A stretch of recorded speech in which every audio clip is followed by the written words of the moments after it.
Ndonjëherë mjafton vetëm një shqetësim I vogël për të kuptuar se sa e rëndësishme është të marrësh frymë shëndetshëm.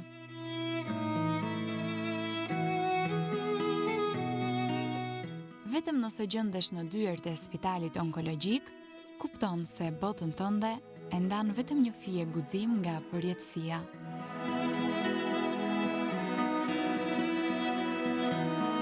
Por në mes të portreteve ku dhimbja s'ka lidh vuajtjen, rastësisht do kuptosh se ka dhe nga ato persona që në çdo frymarrje tregojnë shpresë. Përveç se ka një emër të bukur, Sonela Totraku ka një fytyrë të ëmbël, ka një shpirt të madh.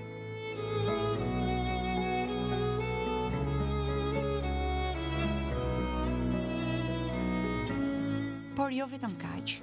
Ajo ka diçka tjetër që e bën kaq të veçantë. Sonela është burim force dhe pozitiviteti.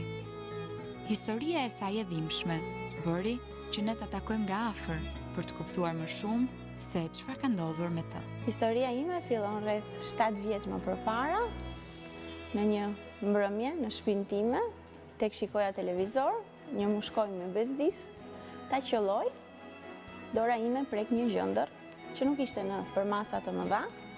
Vrapoj t'ja tregoj mamas se është një gjëndër që më bezdis, pak e fuqishme, e fort. Dhe mamaja ime më thot s'ka asgjë, ti je budalla që thot s'ka mundësi që t'jetë kjo gjë. Edhe unë I them që duhet shkoj te doktori ta kontrolloj. Ka qenë ditë premte në darkë më duket dhe e lam që të vemi të hënën në mëngjes që të vizitohen. Kur kam vajt të hënën në spital, doli që ajo ishte një masë e keqe, tumorale që nuk dihej në do dilte e keqe apo jo, duhej bërë biopsia për ta parë dhe verifikuar. Dhe për këtë arsye unë duhet të operohesha. Gjendra ishte në gjoks, u bë operacioni I parë, u mor masa, u bë biopsia, nuk doli mirë, doli masë tumorale e keqe, u bë një pastrim më I thellë në gjoks dhe u hoqën dhe një masë e caktuar limfonodulash.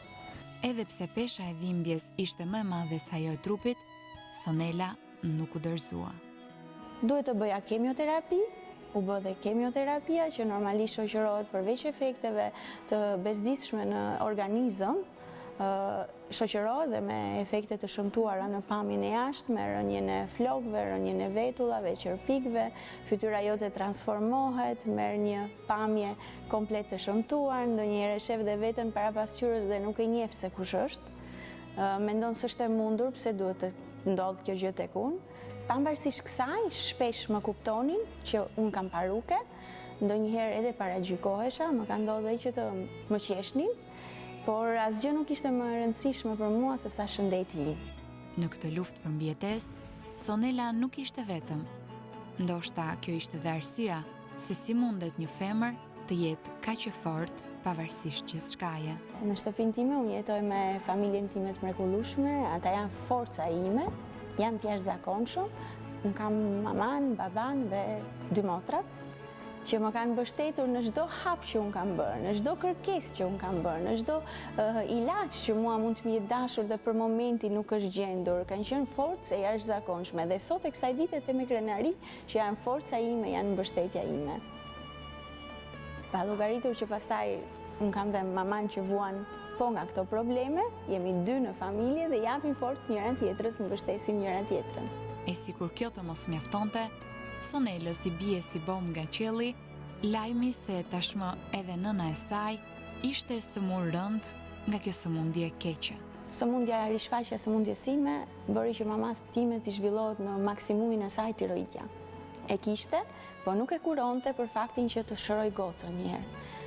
E lam pas dore ndoshta, edhe për këtë arsye, ndoshta dashuria nënës për fëmin kërkonte që t'ishte gjithmonë pranë meje.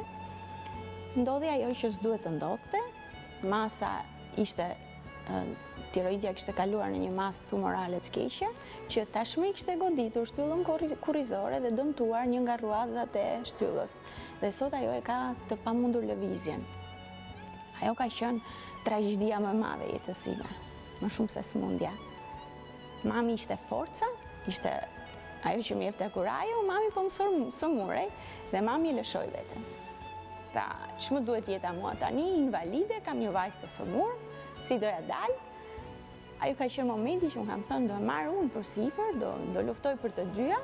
I kam hyrë madje ndoshta dhe asaj i kujtohet dhe qesh tani, kam hyrë në dhomën e spitalit dhe i kam thënë urrëzove ti, më more me vete. O do të luftojmë dhe të fitojmë të dyja, ose ti po urrëzove, mua më ke marrë me vete. Ndryshe unë të mbaj mbi shpinë ty, i thash. Por në sytë e saj kishte diell, pavarësisht atij reveshi që ndjente në shpirt. Edhe kam qarë, por jo për një kohë të gjatë, sepse s'është në natyrën time, mund të shfryj 30 minuta, mbas edhe një orë, po pastaj them të ka rënë kjo për hise dhe do përveshësh mendët dhe do ja dalësh mban, se nuk e se çfarë bën tjetër. Ndryshe s'mundja të vë përpara. Nëse ti i lejon asaj që të depërtoj tek mendja jote, tek psikologjia jote, atëherë ajo të ka vënë përpara.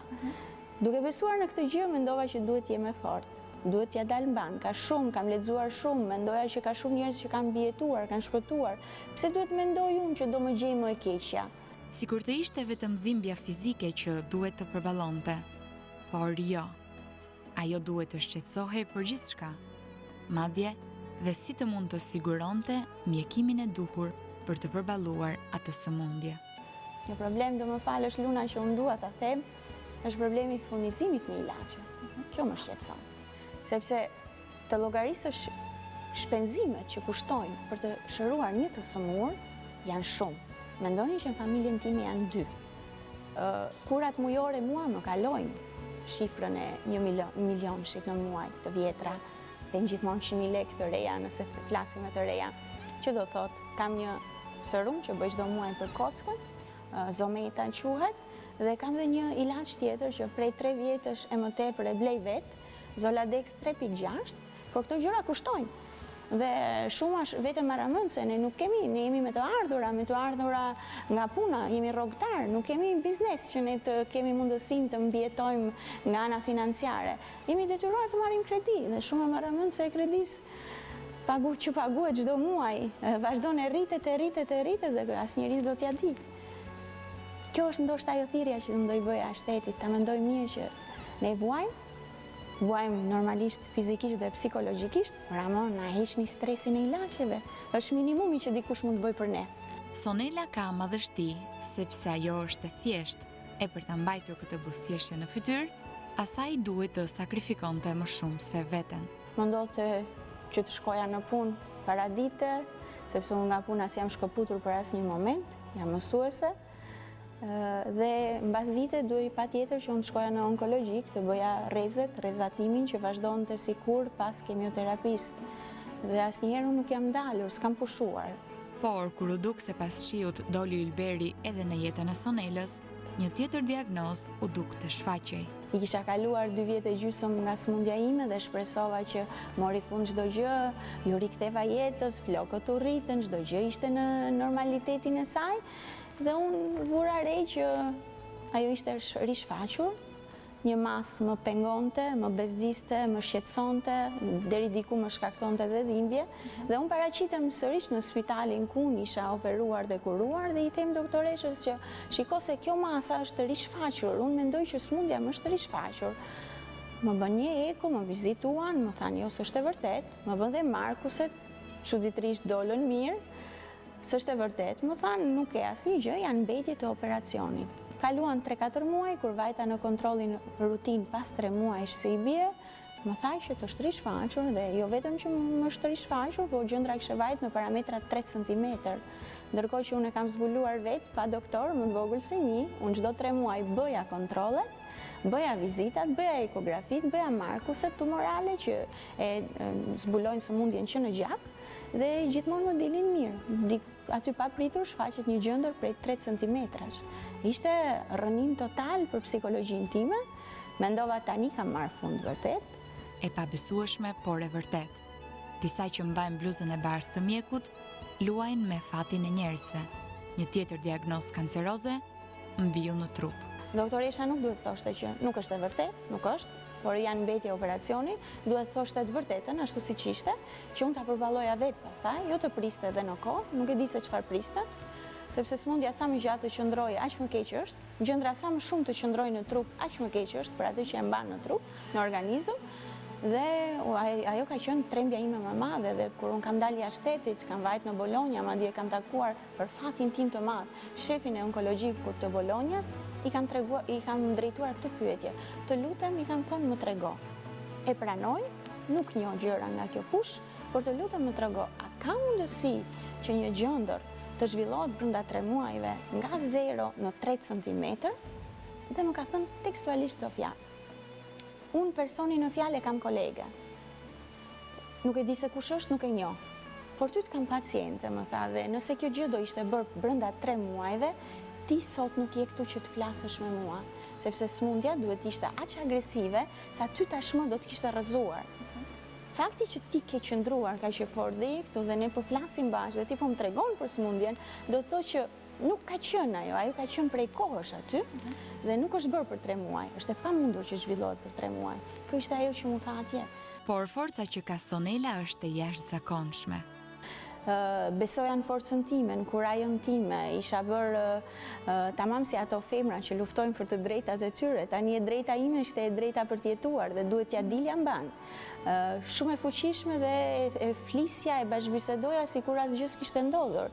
Me gjithë njerëzit që më pyesnin, se kisha problem të tregoja eksperiencën time, vuajtjen time, e thoja lirisht hapur, azi pa komplekse.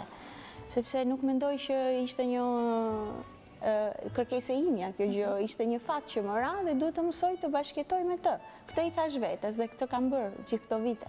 Ajo e ka një objektiv dhe nuk do të dorëzohet kurrë, edhe pse sot, para kamerës tonë, Sonela ngre zërin për padrejtësitë që bëhen me këto pacient. Kur unë jam bërë mësuese, kam menduar që është zanati që mund të bëj më mirë në botë.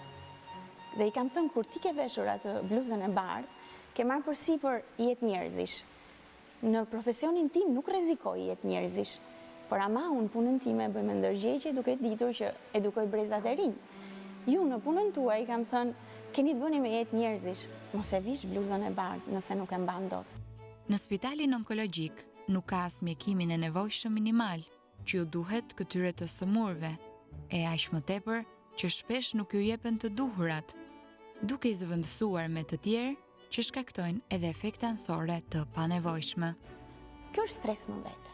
Në Shqipëri nuk është stres të mbjetosh, të kesh forcë, t'ja dalësh mban, të përballesh me gjërat që të ndodhin, dhimbjet që të ndodhin, qoftë psikologjike, qoftë fizike, dhimbjet fizike janë fuqishme, por duhet përballesh me stresin e mbijetesës, do t'i gjej ilaçet muajin që vjen apo jo. Kjo është e dhimbshme për mua. Kam dhe një ilaç tjetër që prej 3 vjetësh e më tepër e blej vetë, Zoladex 3.6, sepse në Shqipëri bëhet Zoladex 10.8. Kur unë kam pyetur jashtë, më është thënë që ti do ta bësh një herë në muaj. Ajo bëhet për të frenuar ciklin normal të zhvillimit të një femre. Dhe nëse bëhet një herë në 3 muaj, ka efekte ansore që fillojnë që me sterilitetin e pakthyeshëm dhe vazhdojnë pastaj me tumore të vezoreve apo në ndonjë vend tjetër, sepse dihet që këto janë të lidhura si sëmundje. Dhe ndërkohë që duhet dozat një mujore, do bëhet çdo muaj 3.6 mg. Në spital nuk ka vetëm 10.8, po ta hapësh dhe flet palosja brenda ilaçit, ku lexohet dhe në faqen zyrtare të firmës që e prodhon është kurim për tumorin e prostatës, që do thotë për meshkuj, jo për femra, sepse shkakton këto efekte ansore. Për këtë arsye, duke qenë e rrezikuar, duke pasur frikë se çfarë mund të gjej, të më gjej.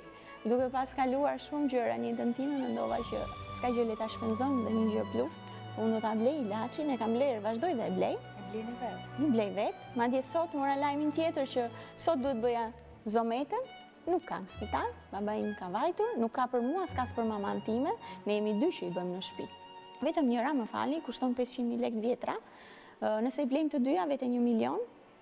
Ndonjëherë madje muajin e kaluar se kam bërë fare, e shtym në shenjë solidariteti me njëra tjetrën, sepse familja jonë mund të përballonte vetëm njërën, jo të dyja.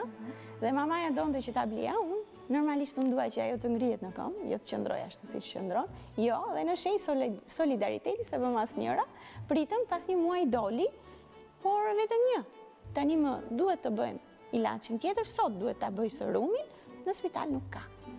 Në muajin e sensibilizimit të luftës kundër kancerit, Sonela ka një mesazh që më shumë se aq janë fjalët e ndjera të një femre të fortë që nuk gjunjëzohet përpara sfidave të jetës. Vetëm një gjë që do doja të bëja një mesazh gjithë atyre femrave që si unë kanë pasur fatin e keq të përballen me këtë sëmundje, e para njëherë nuk është dënim nga Zoti. Sepse një pjesë e madhe e marrin sikur janë dënuar. Ne s'kemi bërë asgjë për të marrë një dënim të tillë, por është një sëmundje që na ra fati ta jetojmë dhe Zoti na jep forcën që ne t'ja dalim mban. Prandaj me forcë me kurajo asnjëra të mos përkulet, mos përthyhet, po t'jap forca vetes sepse rastet e shërimeve janë shumë të mëdha, shkenca po bën mrekulli, do kemi fatin dhe ne t'ja dalim mban. Sonela e do jetën, edhe do t'jetoj çdo ditë të saj, të shijoj çdo moment, pavarësisht vështirësive që ndesh çdo ditë. E sot, ajo është për krah me të gjitha ato femra që si ajo përpiqen për të fituar betejat e vështira në të cilat i përplas jeta.